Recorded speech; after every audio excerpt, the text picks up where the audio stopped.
Today I'll talk about demand management. This is part of my series of lectures on supply chain management. This is my lecture outline. I'll talk about demand management, its introduction, data requirement for demand management, ways of managing customer demand, that is demand shaping, demand management process, benefits of demand management, barriers to demand management. So demand management is the supply chain management process that balances the customer's requirements with the capabilities of the supply chain. So it is a balancing activity of demand and capacity. It includes synchronizing supply and demand, increasing flexibility, reducing variability. So how do we balance demand and capacity? We can manage this side by managing customer demand, also known as demand shaping. We can manage this side by managing supply chain processes. There is data requirement for demand management. If data hints about changes in customer demand, we need to respond appropriately and within available resources. So demand management is sensing demand and responding fast. If we alter customer demand by demand shaping, once companies generate demand by educating customers, they must ensure that the products are available for purchase. So what are the ways of managing customer demand or demand shaping? One is by raising awareness of the benefits of the product or services. We can use other promotional activities like endorsement by celebrities to increase demand. So these are ways to increase demand, customer demand. We can alter ways to meet the needs to reduce pressure on available resources. We can alter the prices to alter customer demand.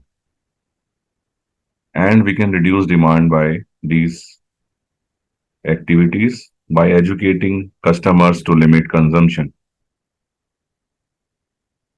by revising the service levels. For example, in India, electricity bill is generated according to levels used. If higher levels of electricity is used, the bill is more as compared to lower levels. We can impose legal penalty in case of government service misuse. So these are ways of managing customer demand or demand shaping. So let us see the demand management process. There is a customer and we have a data from sales channels. Other sources include frequency of stock out, volume of obsolete stock. So these are the data sources, and using this data, we manage the demand. This is known as demand management. And this data generation activity, the information generated, is known as demand sensing. When we have data, we do forecasting by mathematical modeling, by making demand model, and by predictive analysis.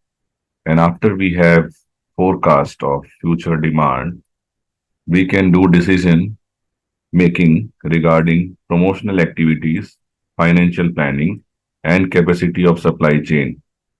And these includes operations planning, logistic planning, inventory management, and supply management.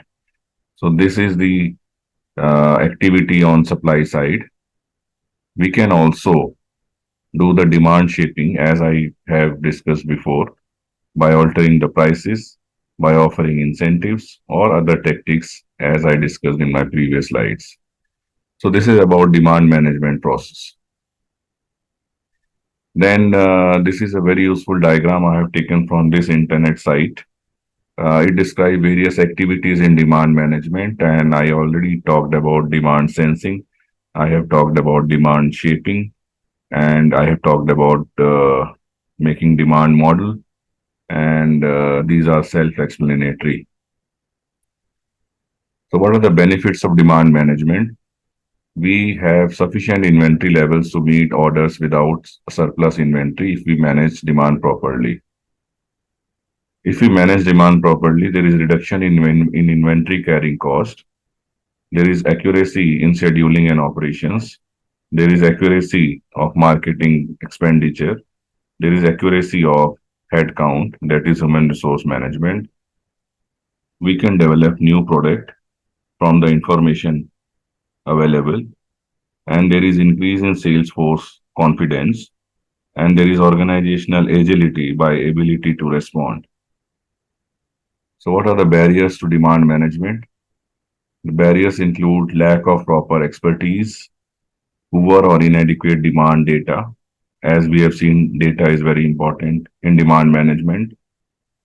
Risk averse management, rigid management, resistance to change, and when there is goal misalignment between demand generation departments and supply chain departments. So this is all for today. Thank you very much.